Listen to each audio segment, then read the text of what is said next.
Mudah-mudahan kita bisa mengambil faidah-faidah yang ada di dalam dua hadis ini. Kalaupun nanti tidak cukup, maka insyaallah kita bacakan satu hadis saja. Hadis yang pertama, an Anas bin Malik radhiyallahu anhu qala, dari Anas bin Malik radhiyallahu taala anhu dia berkata, ghala as-si'ru bil madinati ala ahdi Rasulillah sallallahu alaihi wasallam. Pernah di zaman Nabi sallallahu alaihi wasallam ghala as-si'ru bil Madinah, harga barang sangat mahal di kota Madinah. Pernah terjadi di zaman Nabi sallallahu alaihi wasallam, harga barang makanan pokok melambung tinggi, selapukna mahal. Faqala an-nasu, maka para sahabat datang kepada Nabi sallallahu alaihi wasallam. Mereka mengatakan, ya Rasulullah, wahai Rasulullah, ghala as-si'ru, harga barang semuanya mahal. Fasa'ir lana, tolong Anda tentukan harga barang ini. Ya, tolong buat harga barang ini rata, supaya pedagang mereka menjual barang dengan harga yang sama. Ida sebagai pemimpin, wahai Rasulullah, tolong tetapkan untuk kami harga barang, dah tentuannya. Faqala Rasulullah sallallahu alaihi wasallam, maka Nabi sallallahu alaihi wasallam mengatakan, innallaha huwal musa'ir, sesungguhnya Allah dialah yang menentukan harga. Allah yang menentukan harga. Al-qabidu al-basitu ar-raziku, Allah subhanahu wa ta'ala yang al-qabid, menahan rizki.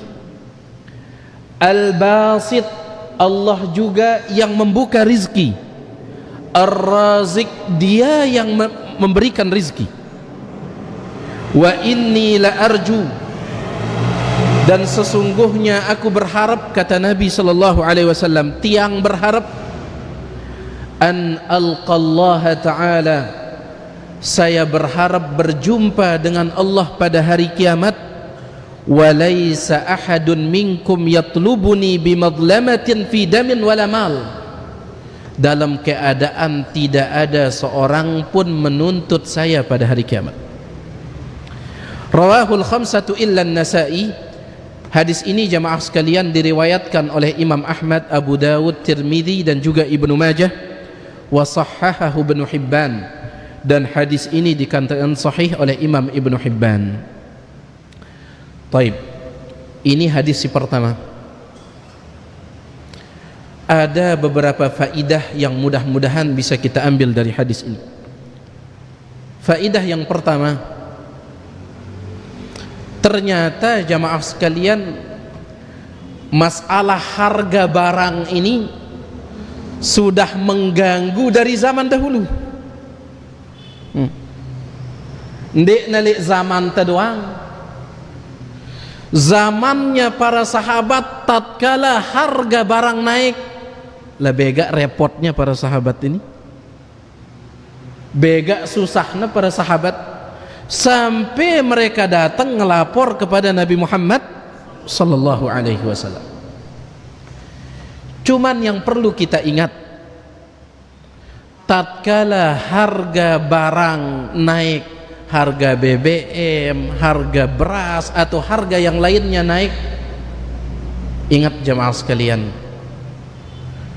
jangan sampai semuanya itu membuat kita sibuk dari beribadah kepada Allah subhanahu wa ta'ala. Lamun sekedar ida, lamun bahasan tiang lek timu ngengkes, tahu dah ngengkes, gitu. Mau ida kabar harga bensin tayak, lamun sekedar ngengkes sang bauran. Lagu seandainya gara-gara harga bensin naik, harga beras naik, harga ini naik, iya doang pembicaraan teh. Tejak ngaji, dek dah ngaji ke mahal bensin katanya. Ya, mahal bensin libur dulu. Bayi ini jangan dek dah ganggu ini. Kenapa? Allah Subhanahu wa ta'ala memperkerjakan kita di dunia ini. Kita ini pekerja-pekerja Allah. Apa pekerjaan kita? Ibadah. Tidak mungkin Allah mempekerjakan kita tanpa sangu, tanpa bekal, tidak mungkin. Kita dipekerjakan oleh Allah tanpa bekal, tidak mungkin. Ya. Oleh karena itu, ada salah seorang ulama kita yang bernama Abu Hazim Salamah bin Dinar, rahimahullah, seorang tabi'in. Di zaman dia, jamaah sekalian, harga barang ini tiba-tiba naik. Ya, beras, kemudian makanan-makanan pokok yang lain mahal. Dan dia seorang tokoh, seorang ulama. Datang orang kepada dia, wahai Imam Abu Hazim Salamah bin Dinar, coba kumbe tadah ini harga barang semuanya mahal. Perhatikan jawaban beliau. Wa ma yagummukum min dzalik. Kenapa kalian susah mikirin itu? Kenapa susah? Innallaha alladzi yarzuquna fir rukhsi. Allah yang memberikan kita rizki tatkala harga barang murah. Huwallazi yarzuquna fil ghala'i. Dia juga yang memberikan kita rizki tatkala harga barang mahal. Tatkala barang murah, sayanya ada rizki sehingga mampu ida beli barang si murah Allah. Maka dia juga yang menentukan rizki kita, yang memberikan rizki kita fil ghala, tatkala barang itu sedang mahal. Ya. Bebuktinya jemaah sekalian, sebenarnya ita ngombe, ita nyibuk-nyibukang diri, ita repot tatkala BBM naik ini. Tatkala bensin naik misalkan, tetap leka doang Honda dan di bawah mentelah. Artinya apa? Artinya mampu ida beli bensin, mampu ida. Cuman sang dek na Abdul lamun dek tamilu komentar. Itu dia. Padahal kenyataan harga bensin misalkan 1 liter 15.000, tetap doang leka Honda dan di bawah mentelah. Ya. Kita belum pernah mendengar ada jamaah kita jual Honda gara-gara bensin naik darah. Justru yang bertambah adalah dia kredit Honda lagi. Berombok malik Honda balik. Jadi subhanallah, tatkala harga barang naik, ya, jangan terlalu sibuk ibadah kepada Allah. Kita sedang bekerja ini, bekerja, dan Allah pasti menyiapkan bekalnya. Bahkan dikatakan oleh Buhlul bin Rashid, Buhlul bin Rashid, tatkala harga gandum ini semacam beras mahal di zaman dia, apa kata dia? La ubali, ndek tiang peduli, kata dia. Saya tidak peduli walau annal habbata bidinar, meskipun 1 biji gandum itu harganya 1 dinar. Ndek na sekilo gandum, ndek 1 biji gandum seandainya harganya 1 dinar, saya tidak peduli. Pira 1 dinar? 4,25 gram emas. Wah, kita ndayet harga sing ini. Sekilo beras harganya 4 jutaan. Ada sang dik tawah dari harga beras seperti ini. 1 kilo beras harganya 4 juta. Ini bukan 1 kilo, dia mengatakan walau annal habbata, meskipun 1 butir beras, 1 butir gandum bidinar, harganya 1 dinar, 4,25 gram emas, saya tidak peduli. Alayya an a'budallah kama amarani, tugas saya beribadah kepada Allah sebagaimana yang Allah perintahkan. Wa alaihi an yarzuqani kama wa'adani, adapun rizki saya ditanggung oleh Allah sebagaimana yang Allah janjikan. Taib. Ini si pertama. Jadi masalah harga barang ini mahal, ya memang mengganggu. Lagu dendek dah terganggu lalu kah? Ya, dia mengganggu tetapi jangan terlalu terganggu sampai sibuk dari ibadah kepada Allah Subhanahu wa taala. Kemudian faidah yang kedua, hadis ini menjadi dalil semua ulama dari 4 mazhab, Hanafi, Maliki, Syafi'i, Hambali, bahwasanya tidak boleh menentukan harga tatkala barang itu harganya masih normal. Apa maksudnya menentukan harga di sini? Ndik nekanggu pemimpin membuat satu harga. Contoh, ya, contoh misalkan pemimpin kita membuat pengumuman selapu peken, selapu pasar, selapu pedagang, 1 kilo beras harus dijual dengan harga 15.000. Semua pedagang harus jual dengan harga 15.000. Ini tidak boleh. Paham hidatun ini? Jadi tidak boleh seorang pemimpin tatkala harga masih normal, masih ndekna tinggi lalu kan? Tidak boleh seorang pemimpin dia menetapkan harga untuk menjadi patokan selapu pedagang.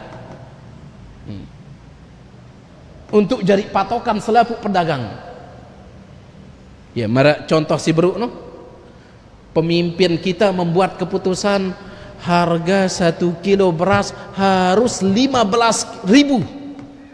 Selapu pedagang dimanapun mereka berdagang harus ikut harga ini. Nah, ini tidak boleh. Tatkala harga masih normal, tidak boleh. Kenapa? Innallaha huwal musa'ir. Karena yang berhak menentukan harga itu siapa? Allah. Masalahnya jemaah sekalian, ngombe cara Allah menentukan harga. Bagaimana cara Allah menetapkan harga, merubah-rubah harga? Ulama kita mengatakan mengikuti istilahnya hukum pasar. Lamun luwe barang otomatis harga murah. Itu sudah cara Allah. Kalau sedikit barang otomatis harga mahal.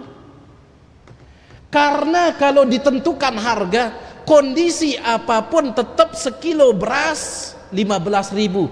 Pas langka beras 15.000, pas luwe beras 15.000. Saya rugi, pedagang yang rugi. Pas langka beras tetap 15.000, kan bega ruginya pedagang ini. Lelah dia cari sana sini beras ini supaya dapat, lalu dia jual, lalu tetap 15.000. Pas luwe beras 15.000, siapa rugi? Pembeli. Kan duit beras lagu tetap doang 15.000. Oleh karena itu biarkan Allah yang mengaturnya, kata Nabi SAW. Innallaha huwal musa'ir. Allah yang menentukan. Ngombe cara Allah menentukan? Allah jadikan barang itu banyak, berarti harganya apa? Murah. Beda kita ida si betanduran Trong Aceh no. Lah lamun naluwe Trong Aceh ini jamaah sekalian sekilo 2.000. Sekilo 2.000. Bahkan ara salah saya jamaah tali Bali tatkala dia murah itu apa kata dia? Jangan, nggak perlu beli Trong Aceh katanya. Ambil di sawah saya itu katanya. Debungang si kah? Debungang si le bangket katanya. Lagu pas harganya sekilo 15.000, tunggu. Darat Bani Ule dari sawah ini nunggu. La ilaha illallah. Kenapa? Takut nanti dipetik sama orang. Itu sudah cara Allah mengatur masalah harga ini. Innallaha huwal musa'ir. Allah yang menentukan harga. Barang banyak, harga nurun. Barang sedikit, harga naik. Mengikuti. Baik. Ini dia faidah yang kedua, bahwasanya yang berhak menentukan harga siapa? Allah. Ini tatkala harga sedang normal. Adapun tatkala para pedagang semena-mena, lamun pedagang ini rata-rata semaunya mengangkat harga tinggi luar biasa sampai ndekna masuk akal misalkan, maka di sini bro, ulama kita beda pendapat. Boleh tidak pemimpin turun tangan menentukan harga? Kalau pedagang tiba-tiba mulai semena-mena, semau-maunya ngangkat harga sampai harga nun ndekna masuk akal, karena ngene jamaah harga nun ndek masuk akal, apakah boleh pemimpin turun tangan untuk menyamaratakan harga? Ulama kita beda pendapat, tapi insya Allah pendapat yang terkuat adalah boleh, dan ini yang dikuatkan oleh Syekhul Islam Ibnu Taimiyah dan juga dikuatkan oleh murid beliau Ibnul Qayyim Al-Jauziyah rahimallahul jami'. Ini tatkala harga barang luar biasa tinggi nah. Ya. Ngombe tadah teneng kayak ini. Ya normal atau ya luar biasa? Normal masih Ustaz deh, masih normal. Baik.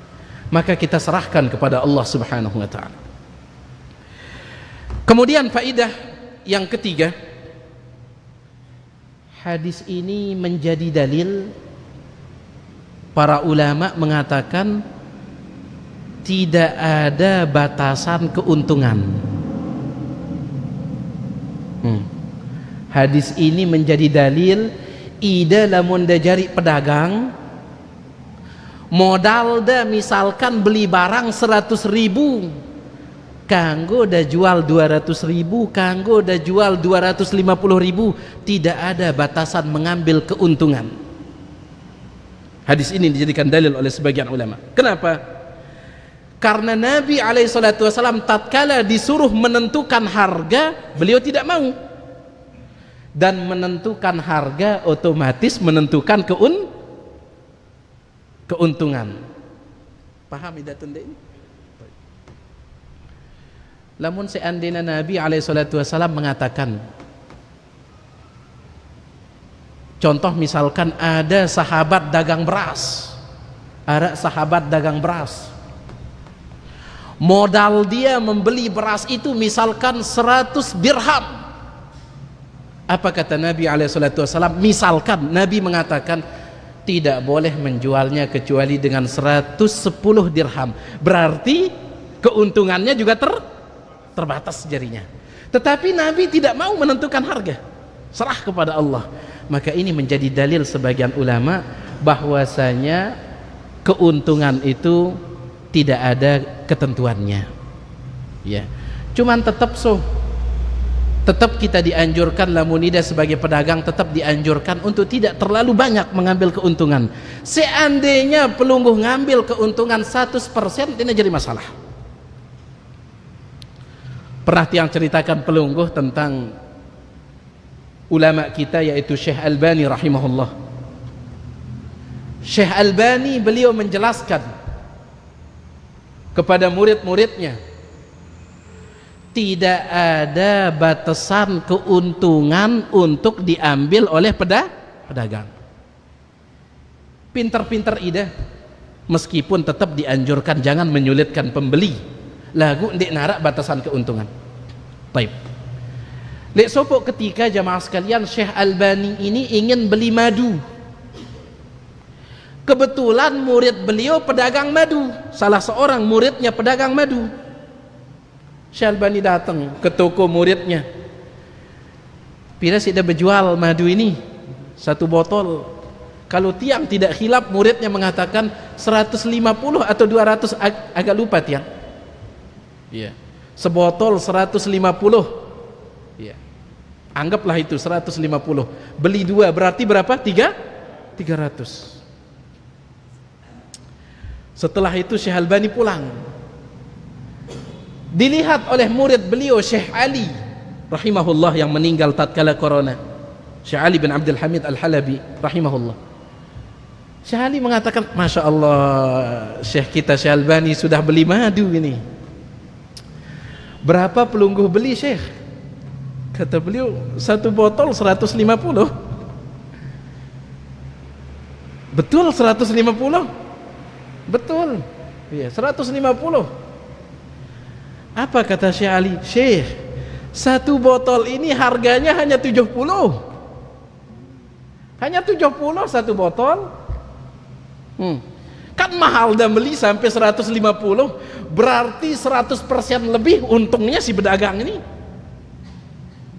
Sekek botol sekedar 70, wahai Syekh, kenapa pelunggu belinya 150? Iya. 2 botol 150 kan udah 300 udah beli. Syekh Albani mengatakan betul harganya seperti itu. Betul, rata-rata orang jual seperti itu, 70 sebotol.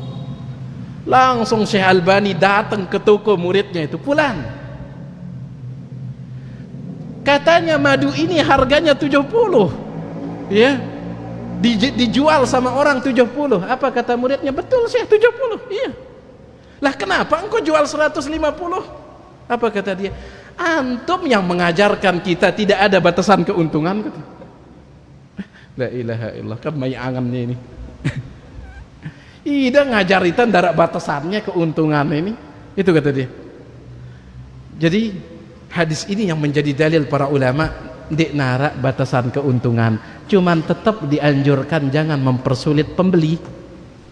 Nabi SAW menyebutkan, rahimallahum ra'an, Allah subhanahu wa ta'ala menyayangi seorang hamba.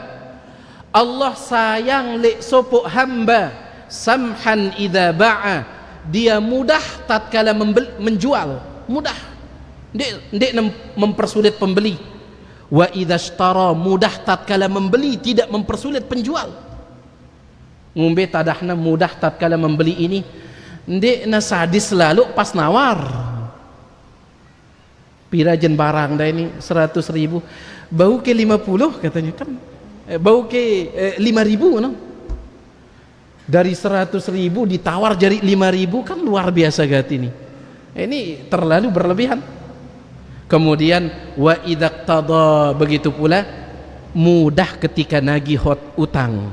Allah sayang kepada hamba yang seperti ini. Faedah yang keempat, yang terakhir dari hadis ini. Hadis ini menunjukkan kepada kita tentang bahayanya perbuatan zalim.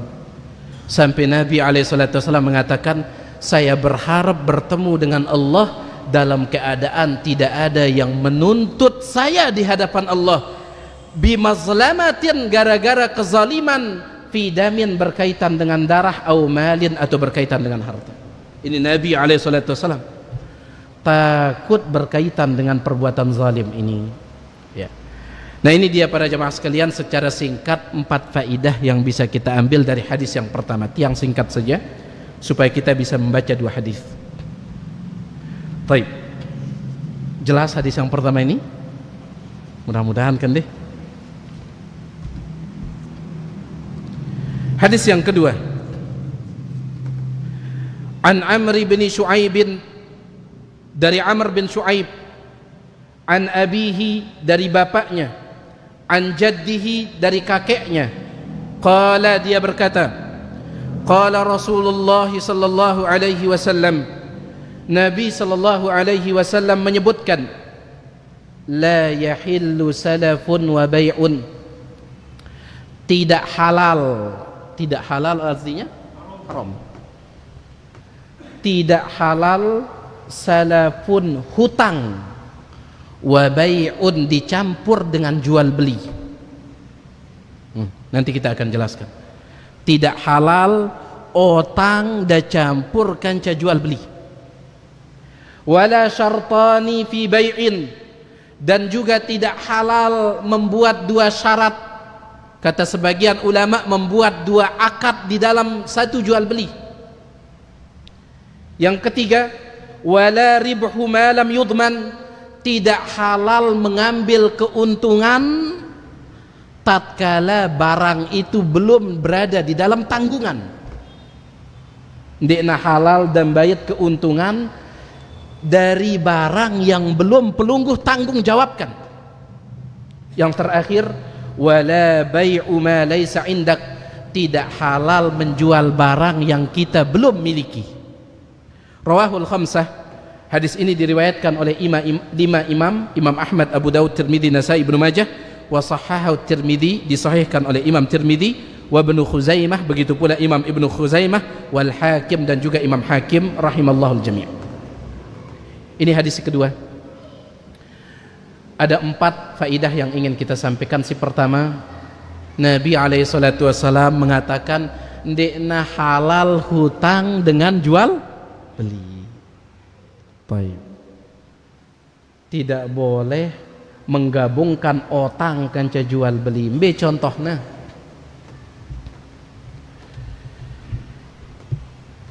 ida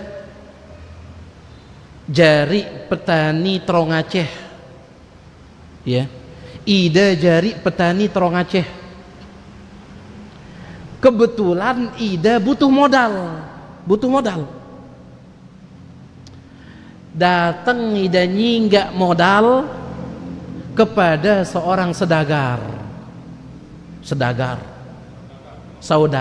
Apa bahasa Anda? Saudagar nanti. Bautan nyinggak kepeng ke 10 juta untuk modal betanduran Trong Aceh ini. Apa kata saudagar itu? Baik, saya akan kasih sida minjem uang 10 juta dengan syarat Trong Acehnya jual sama saya. Nah, ndek halal ini, ndek kanggo ini. Tiang sade wahida nyinggak kepeng lagu jemak pas da panen jual li tiang. Dia da kanggo jual li dengan lain, jual li tiang. Ada tidak yang seperti ini? Ada. Ini tidak halal. Tidak halal.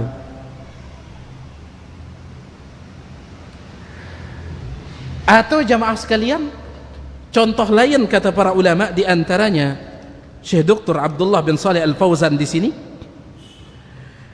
Contoh lain misalkan idam buka Facebook, idam kita buka Facebook, kita ada di Facebook baturda nulis iklan dijual Honda Vario, misalkan dijual Honda Vario, harga silahkan datang untuk tawar menawar dengan saya. Kita ada li Facebook batur deh. Taib. Ternyata berbulan-bulan dek mana laku. Orang ini berarti dia butuh uang, orang ini sampai jual apa? Motor. Datang dia kepada pelungguh. Bau tanya kepeng ke? Pira ada singgah? Sekitar 5 juta. Tiang sade ida nyinggak kepeng 5 juta. Lagu Honda si ingkelanang dari Facebook no jual tiang. Nah, ini tidak boleh. Tidak boleh ini.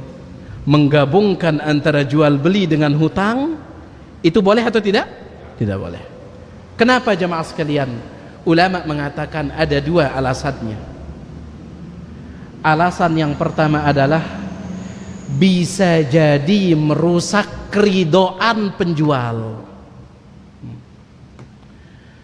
Tiang sade ida nyinggak modal Trong Aceh 10 juta lagu lamun da panen jual le tiang. Padahal orang ini, petani ini, dia ingin jual kepada orang lain yang harganya lebih mahal. Lagu ndek na semel le ida ngombe tadah tagin ta jual le dengan lain le ya tok tanya enggak kepeng ini. Akhirnya dia terpaksa menjual, Padahal salah satu syarat sah jual beli adalah harus ridho. Pedagang pembeli sama-sama ridho. Lagu ini penjualnya pedagangnya terpaksa jadinya. Lamun dek dagen jual dek tiang hasil panen dan dek tiang gen sade ida nyingga kepeng. Akhirnya terpaksa. Oh kaidah kah? Pas panen jamaah sekalian, orang lain jual 1 kilo dengan harga 15.000. Lagu ini si tau nyingga mengatakan 12.000 doang namun tiang 12.000. Terpaksa jual 12.000. Nah ini dia alasan si pertama. Alasan yang kedua, ketika dia memberikan pinjaman uang dan dia mengatakan jual barangmu kepada saya, berarti dia memberikan pinjaman sambil mendapatkan manfaat. Sedangkan ingat kaedahnya, kullu qardin jarra manfaatan fahuwa riba. Selapu hutang piutang yang mendatangkan manfaat maka itu riba. Intina dendek dagabungang otang kanca jual beli. Ngeno endah jemaah sekalian, kanca sewa menyewa. Bau tanya enggak kepeng leida ke 5 juta. Bau dah singgah kepeng tiang 5 juta. Lagu dah sewayang balinda li tiang. Ini juga sama. Ya. Karena sewa menyewa juga masuk dalam bab jual beli. Ini si pertama. Mudah-mudahan jelas nggih. Baik. Jelas mami?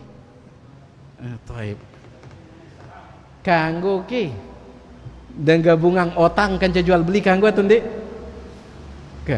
Kanggo atun dik? Kanggo atun dik? Nah. Kanggo atun dik? Dik dah kanggo. Dik dah kanggo. Muni timpak batur dah.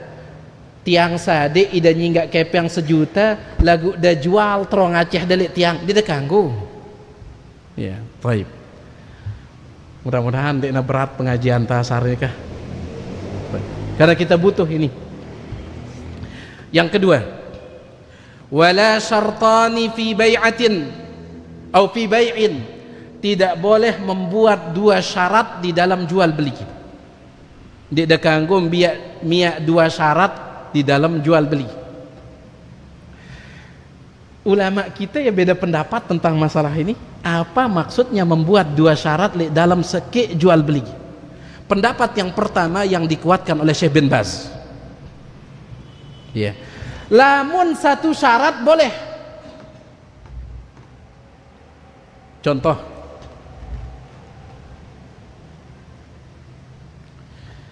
Tiang ingin membeli apa namanya jubah Ustadz Amini, Ustadz kita. Tiang mau beli jubah beliau. Ustadz pira jina jubah ini milih dan jual tiang ke. Ustadz Ami mengatakan baik 200.000. Baik Ustadz, saya akan beli jubah ini dengan 2 syarat. Pertama, pelungguh cucikan saya. Ini syarat pertama. Dapuk-puk dulu. Syarat yang kedua, bawakan ke rumah saya. Nah ini 2 syarat. Ini kanggo ini. Lamun sekedar seke syarat kanggo. Ustaz, tiang beli sudah itu jubah pelungguh dengan harga 200.000. Lagu dapuk-puk ya. Dapuk-puk ang tiang. Nanti saya datang sendiri ke rumah pelungguh untuk mengambilnya. Ini boleh kalau 1 syarat. Lamun 2 syarat dek kanggo. Iya. Baik. Contoh misalkan ide dagang manuk misalkan. Mi tuan. Ide ada berdagang manuk seke manuk songan, manuk bangku. Seke manuk 300 siu. Tiang beli seke manuk mami, tiang beli seke manuk. Lagu datongang tiang sampai pin bali. Setelah datongang tiang sampai pin bali, dah sembeliang tiang. 2 syarat ngatong kan nyembeli. Ya, ngatong kan dia kanggo ini. Menurut Syekh Abdul Aziz bin Baz rahimahullah. Seke syarat masih kanggo. Datongang tiang, bareh nyembeli tiang nyembeli ya. Baik. Jelas atau tidak? Ini pendapat yang pertama. Pendapat yang kedua di sini yang dimaksud dengan 2 syarat di dalam jual beli ini adalah jual beli inah yang kita jelaskan kemarin di dasan bro itu. Mudah-mudahan Anda masih ingat jual beli inah kah? Masih ada yang ingat model jual beli inah? Ngombe. Contohnya itu dua kah? Saya beli barang sama Pak Ustaz. Terus saya jual lagi sama Pak Ustaz dan harga yang lebih mahal. Sekedar itu oke. Mami masih ingat jual beli inah? Mirip lagu mana lengkap masih? Masih Mami? Karena jual beli inah ini mulai dia beredar ini. Padahal itu jual beli riba. Jual beli inah jamaah sekalian. Contoh misalkan Ustadz Ami butuh kepeng 2 juta. Ini butuh jamaah Ustadznya 2 juta kepeng. Lagu Ustadz ini sudah kesana kemari untuk minjem uang. Dek naraknya dek Ustadznya. Tidak ada yang ngasih. Akhirnya beliau datang ke tiang. Ustadz, bau tiangnya nggak kepeng ke 2 juta. Cuman tiang mikir-mikir. Begini saja Ustadz. Jangan antum minjem, jangan minjem. Gini caranya. Baik. Pelungguh beli HP saya ini dengan harga 2,5 juta. Dia beli HP tiang 2,5 juta dengan cara kredit, nanti bayarnya setelah 2 bulan. Ini dia beli HP tiang harga pira? 2,5 juta. Padahal Ustadz Ami butuh berapa uang? 2 juta. Dia beli HP tiang 2,5 juta dalam tempo 2 bulan, nanti bayar 2 bulan. Baik. Deal diambil oleh Ustadz Ami HP ini. Setelah Ustadz Ami pegang, tiang katakan, nah sekarang saya beli lagi dari antum Ustadz Ami dengan harga 2 juta cash. Tiang si berjual, Malik tiang beli, tetapi dengan harga cash. Nih 2 juta Ustadz. Ini jual beli inah, sebenarnya ini riba. Kenapa dia riba? Sebenarnya saya ngasih beliau minjem 2 juta dan mengembalikan berapa? 2,5 juta.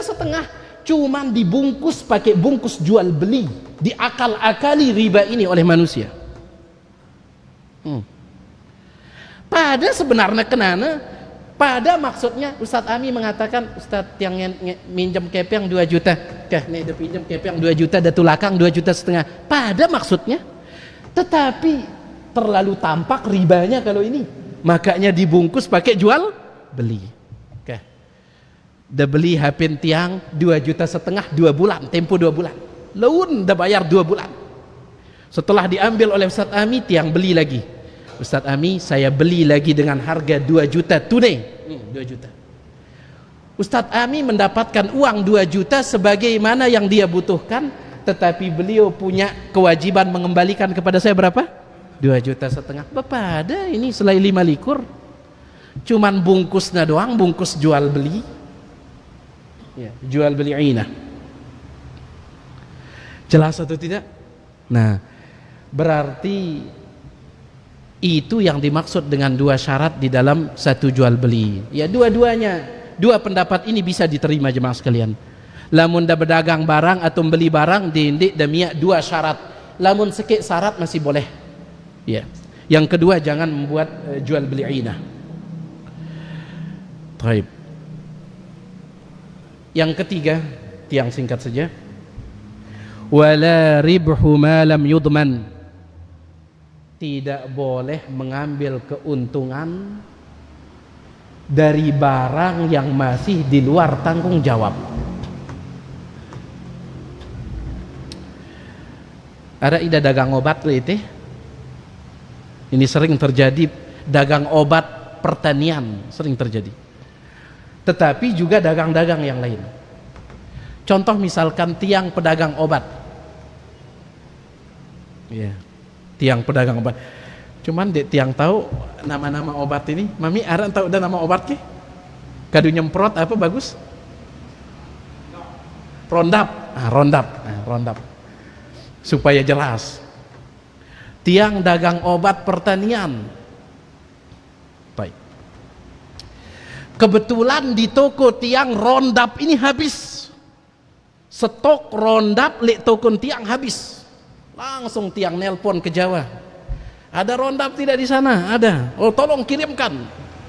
Dikirim rondap ini, kemudian tiang bayar, sudah beli, cuman barang masih lek pergi pengiriman, masih lek perjalanan, barang ini belum sampai ke tiang. Baik.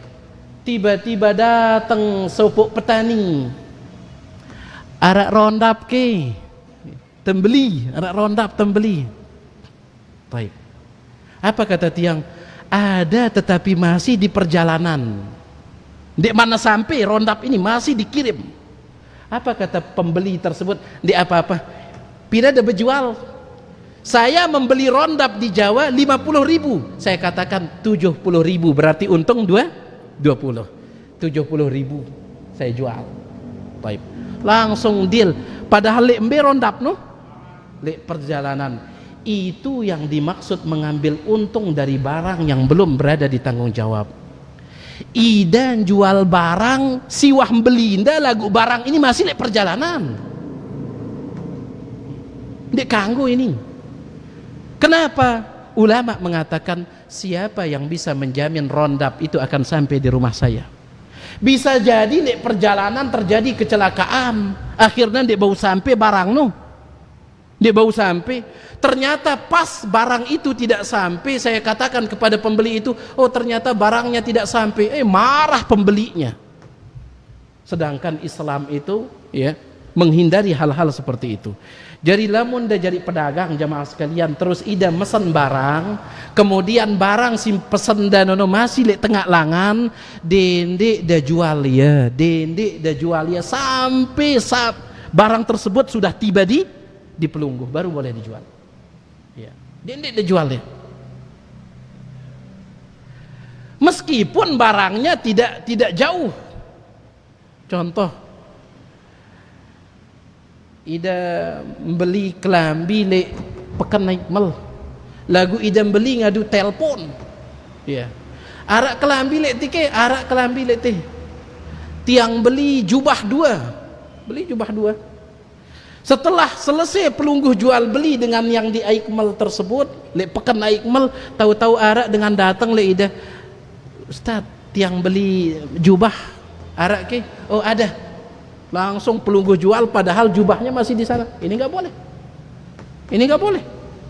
Ya. Nabi SAW mengatakan, "Idza bta'ta syai'an," kalau engkau membeli sesuatu, fala tabi'hu, jangan jual hatta tahuzahu, sampai barang itu berada di dalam genggaman. Dengan yang maaf ya, berat pengajian teh ini. Ya, baik. Ya bega berat ini. Karing seki lagu si seki ini bega berat no Malik. Tercukupang bekah. Cukupang sampai di sini dulu kah? Ya. Tahu ulangin secara singkat jemaah sekalian. Ulangi secara singkat. Yang pertama, tidak boleh menggabungkan utang dengan jual beli. Iya. Satu-satunya hutang itu boleh digabungkan adalah dengan gade, itu saja. Contoh, Ustaz, bau tiang nyinggak kepe yang ada 10 juta, apa kata Ustaz? Kanggo, ya, cuman kesini kan motornya sebagai barang jaminan. Kalau ini boleh, satu-satunya itu boleh. Selain daripada itu tidak boleh jemaah sekalian. Selain daripada itu tidak boleh. Ya. Si kedua, tidak boleh dua syarat dalam sekek jual beli. Dengan perincian yang telah kita sebutkan tadi. Yang ketiga, jangan menjual barang yang Pelungguh sudah beli tetapi barang itu belum sampai, dendek dah jual ya. Setelah na sampai le ida bro dah jual ya, silahkan jual dengan keuntungan berapapun yang Pelungguh mau. Wallahu taala alam. Ini dia apa yang bisa tiang sampaikan. Ngendang maaf atas segala kekurangan, mudah-mudahan yang sedikit ini bisa dipahami. Ada ketua nang? Sila.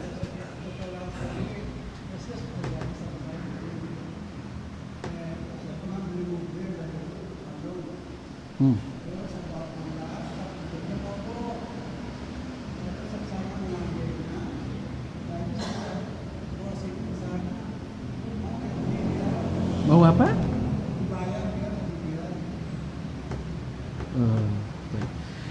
Jadi pelungguh beli sama dia terus jual lagi sama dia.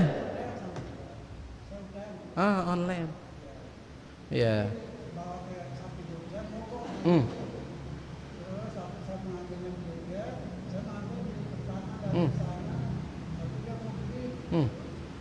Jual dah Malik sih, pelungguh menjualnya kepada yang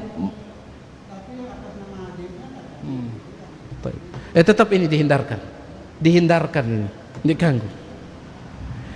Iden jual barang timpa dengan si tahu dan beli, yang oke nih.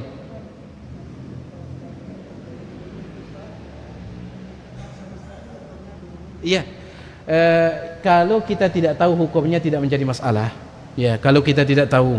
Tetapi jangan diulangi lagi. Bahkan jamaah sekalian, sampai ulama kita beda pendapat. Ini boleh atau tidak? Saya beli HP, Ustadz Ami butuh uang 2 juta tadi itu. Ustadz Ami terus beli HP tiang dengan harga 2,5 juta. Kredit nanti bayarnya 2 bulan. Baik. Setelah Ustadz Ami beli HP tersebut, beliau jual kepada Mami Tuan, bukan jual kepada saya. Bukan jual kepada saya, tapi jualnya ke Mami Tuan. Ini pun ulama beda pendapat, boleh tidak dia jual dengan harga lebih murah dengan tunai. Ustadz Ami beli dari tiang, kredit 2,5 juta. Setelah itu Ustadz Ami jual kepada Mami, nih tiang jual timpa Ida 2 juta cash. Ini disebut dengan jual beli tawarruk, ya. Dek nak duduk tawarruk je, jual beli tawarruk. Ulama kita ini pun beda pendapat. Sebagian mengatakan boleh, sebagian mengatakan tidak. Tapi pendapat yang kuat adalah boleh selama Ustadz Ami jual ke orang lain, bukan jual ke saya lagi. Jelas Mami?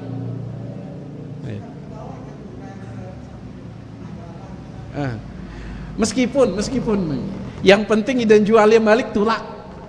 Ya, baik. Wallahu taala a'la wa a'lam.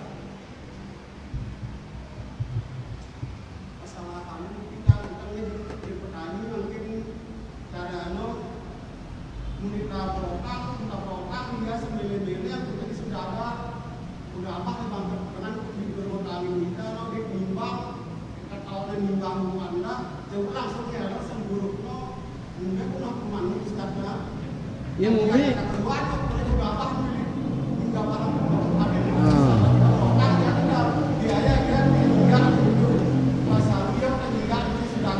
jadi dia nyinggal dia sendagar.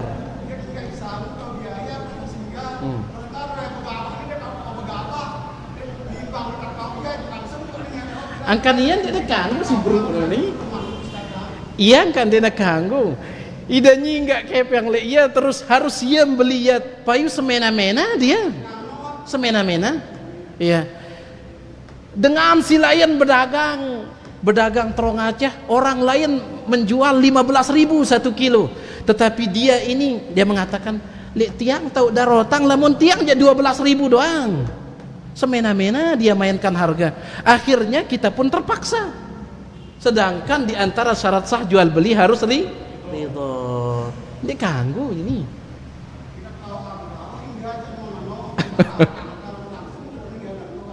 La ilaha illallah.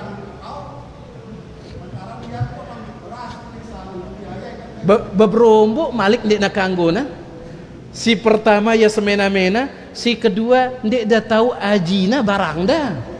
Padahal di antara syarat sah jual beli adalah harga barang itu harus jelas berapa. Bah ini wah double ini tahu salah no. Ya. Ndek dah tahu ajina. Baik. Ada peta si lain kah?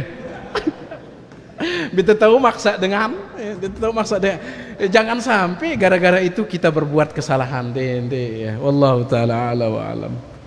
Ya, sila. Ya. Jual beli online tidak jadi masalah selama syarat jual belinya terpenuhi ya. Misalkan tiang buka li online arak barang langsung tiang ini lihat harganya, oh harganya 100.000. Setelah deal, setelah sepakat, langsung tiang transfer kepeng. Kemudian nanti dia kirim barang. Dia jadi masalah. Yang diperselisihkan oleh para ustadz kita, ustadznya beda pendapat ini, adalah sistem COD. Apa COD? Taib. Misalkan idam buka toko online, oh harganya 200.000, sepakat berapa harganya? 200.000, deal. Taib, deal. Kirimkan barangnya, kemudian nanti saya bayar di tempat. Nah ini dia yang tiang dengar dari ustadz kita, Ustadz Dr. Irwandi, ini haram. Kenapa? Karena ini namanya bai'ul kali bil kali, jual beli hutang dengan hutang. Hutang dengan hutang, karena ini jual beli hutang dengan hutang. Saya masih berotang bayaran kepada penjual, dan penjual masih berotang barang kepada saya. Jangan oke? Terang bingung itu. La ilaha illallah. Ya memangnya berat sekali jual beli ini. Jadi singarnya COD ini bayar di tempat. Barang no ida beli barang di Jawa, ida beli barang di Jawa. Lagu ngadu online, ngadu HP. Sepakat wahai dah kah deal. Saya beli barang itu dengan harga 200. Tetapi saya bayarnya setelah barang sampai ke saya. Setelah sampai di Lombok. Berarti pelungguh berutang bayaran tidak sama penjual? Berutang, karena dia mana bayar, berarti ida otang bayaran. Si penjual sebelum barang sampai ke saya berarti dia otang barang. Ini jual beli otang dengan otang. Pedagangnya berotang barang karena belum sampai, sayanya berotang bayaran karena belum saya bayar. Oleh karena itu Ustadz kita, Ustadz Dr. Irwandi, beliau mengatakan ini tidak boleh. Tapi sebagian Ustadz kita mereka mengatakan insya Allah ini tidak mengapa yang seperti ini. Di antara yang berfatwa seperti itu Ustadz Aminur Baith. Ya, dah pilih selebih hati-hati kah? Ya. Kalau tiang pribadi, tiang ambil yang lebih hati-hati. Ya, tiang pribadi mengambil pendapatnya Ustadz kita, Ustadz Dr. Irwandi tentang masalah ini. Ya. Lagu lamun dah langsung transfer bayar no, kemudian barang nanti belakangan dia jadi masalah. Dia jadi masalah. Ya, sepakat ini jadi tidak masalah. Si bermasalah bayar di tempat COD. Ya. Wallahu a'lam. Sampai di itu dulu kah? Ya berat ini. Ngendang maaf atas segala pembahasan yang berat ini, mudah-mudahan ada manfaatnya kah. Subhanakallahumma bihamdik asyhadu an la ilaha illa anta astaghfiruka wa atubu ilaik. Assalamualaikum warahmatullahi wabarakatuh.